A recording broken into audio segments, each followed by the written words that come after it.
السلام علیکم ورحمۃ اللہ۔ ہم لوگ قرآن کریم پڑھنا سیکھ رہے ہیں اور قرآن کریم کے اندر بھی وہ صورتیں سیکھ رہے ہیں جو عام طور پر نمازوں کے اندر پڑھی جاتی ہیں، چھوٹی چھوٹی صورتیں، اور اما پارہ کے آخر کی کچھ صورتیں ہیں۔ تو آج کی ویڈیو کے اندر جو ہمارا سبق رہے گا وہ سورہ لہب آج کے سبق میں سیکھیں گے۔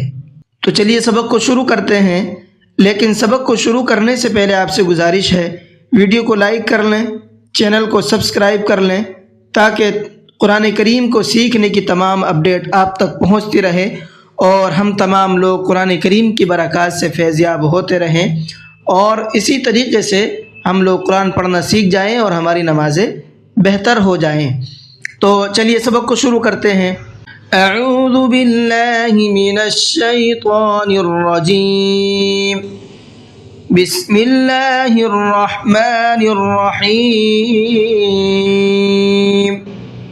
سورۃ اللہب مکیہ، اس سورت کا نام سورہ لہب ہے اور یہ سورت مکے کے اندر نازل ہوئی۔ تبت یدا ابی لہب وتب، تبت یدا، اس کو تبت نہیں پڑھنا ہے، تبت، با کو ڈبل پڑھنا ہے، اس لیے کہ با کے اوپر تشدید ہے۔ یدا ابی، یہاں پر یہ چھوٹا مد بنا ہوا ہے، اور چھوٹا مد آنے کی وجہ یہ ہے اس لیے کہ یہاں پر یہ حروف مدہ ہے، الف مدہ، اور الف مدہ کے بعد میں حمزہ آ رہا ہے اور وہ بھی اگلے ورڈ کے اندر آ رہا ہے۔ اس صورت میں چھوٹا مد ہوتا ہے اور چھوٹے مد کو 1 سے 3 الف کی برابر کھینچ کر کے پڑھنا ہوتا ہے۔ الف کا اور حمزہ کا دونوں کا ساؤنڈ الگ الگ ہونا ہے۔ کس طریقے سے؟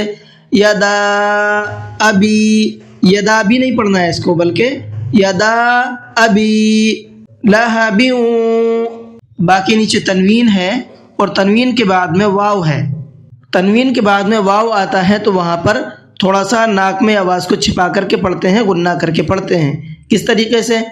لہب، اس طریقے سے بیوں کر کے پڑھنا ہے۔ وتب، یہاں بھی با کے اوپر تشدید ہے، وقف تو کریں گے ہی کریں گے، وقف کے ساتھ ساتھ یہاں پر با کو ڈبل بھی پڑھنا ہے۔ کیسے؟ وتب، با کی لاسٹ میں آواز نکلنی ہے۔ یہ پوائنٹ اس لیے بتا رہا ہوں اس لیے کہ اس کے اندر عام طور پر زیادہ تر لوگ غلطی کرتے ہیں، وتب پڑھتے ہیں خالی، وتب، وتب نہیں ہے، با کے اوپر تشدید ہے، ڈبل کر کے پڑھیں گے۔ ما اغنى عنه ماله وما كسب، ما اغنى، یہاں بھی دیکھیے چھوٹا مد ہے، اور چھوٹا مد آنے کی وجہ وہی ہے جو ابھی پیچھے بتایا ہے، اس کو بھی 1 سے 3 الف کی برابر کھینچ کر کے پڑھنا ہے، اور اس قاعدے کا نام مد منفصل ہے، اس کو مد منفصل کہا جاتا ہے۔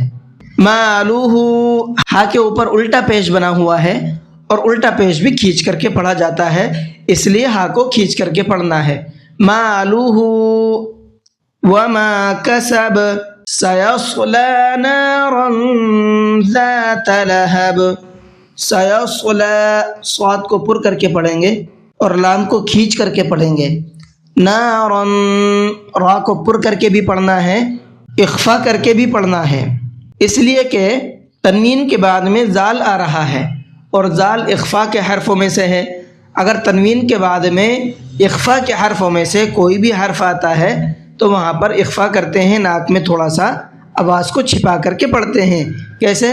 نارا ذات لہب، با کے اندر قلقلہ کریں گے، اس لیے کہ یہاں پر جب ہم وقف کریں گے تو با ساکن ہو جائے گا، اور جب با ساکن ہوتا ہے تو اس کے اندر قلقلہ ہوتا ہے، اس لیے کہ با حروف قلقلہ میں سے ہے، اور حروف قلقلہ کے اندر قلقلہ کرنے کی شرط یہ ہے کہ وہ ساکن ہونا چاہیے، اور قلقلہ کہتے ہیں تھوڑا سا آواز کو ڈبل کر کے پڑھیں گے۔ لہب، اس طرح سے۔ وَامْرَأَتُهُ حَمَّالَةَ الْحَطَبِ، دیکھیے اس آیت کو بہت دھیان کے ساتھ سنیے گا، اس کے اندر ہونے والی غلطی کیا ہے اس پر دھیان دینا ہے۔ اس کو اکثر لوگ وَأَم پڑھتے ہیں، وَأَمْرَأَتُهُ، حالانکہ یہ غلط ہے۔ کس طریقے سے پڑھنا ہے آپ کو؟ وم، واو میم زبر وم، یہ بیچ کا جو الف ہے یہ نہیں پڑھا جائے گا۔ وَامْرَأَتُهُ، حمزہ کو الگ کر کے پڑھنا ہے، اس کا ساؤنڈ الگ رہے گا حمزہ کا۔ وَامْرَأَتُهُ، اور ہا کو کھینچ کر کے پڑھنا ہے۔ حَمَّالَةَ، حَمَّلَةَ نہیں پڑھنا ہے اس کو، بلکہ حَمَّا، میم میں غنہ بھی کریں گے اور ساتھ ساتھ کھینچ کر کے بھی پڑھیں گے. اطوب طا کو پر کر کے پڑھیں گے. فی جیدہا حبل من مسد. فی کو بھی کھینچنا ہے اور جی کو بھی کھینچنا ہے، اس لیے کہ دونوں جگہ پر یائے مدہ ہے اور دونوں کھینچ کر کے پڑھے جائیں گے. فی جی نہیں پڑھنا ہے یا فی جدی نہیں پڑھنا ہے، ٹھیک ہے، دونوں کو کھینچنا ہے. فی جیدہا حبل، با کے اندر قلقلہ کریں گے اور یہاں پر تنوین کے بعد میں میم آ رہا ہے حبلم کے اندر، اور تنوین کے بعد میں میم آ رہا ہے تو اس لیے یہاں پر ادغام کریں گے اور ساتھ ساتھ غنہ کر کے پڑھیں گے. حبلم میم، یہاں بھی غنہ کر کے پڑھیں گے تو دونوں جگہ پر غنہ ہونا ہے. میم مسد، اور دال کے اندر قلقلہ کریں گے اس لیے کہ وقف کرنے کی حالت میں دال ساکن ہو جائے گا، اور جب دال ساکن ہو جائے گا تو دال کے اندر بھی قلقلہ ہوگا. تو یہ کچھ پوائنٹ تجوید کے جو میں نے آپ کو یہاں پر بتائے ہیں، ان پوائنٹ کو یاد کیجئے اور اس میں ہونے والی غلطی سے بچنے کی کوشش کیجئے تاکہ ہم بہترین قرآن پڑھنا سیکھ جائیں. اور فائنلی پڑھنا کیسے ہیں وہ بھی دیکھ لیتے ہیں.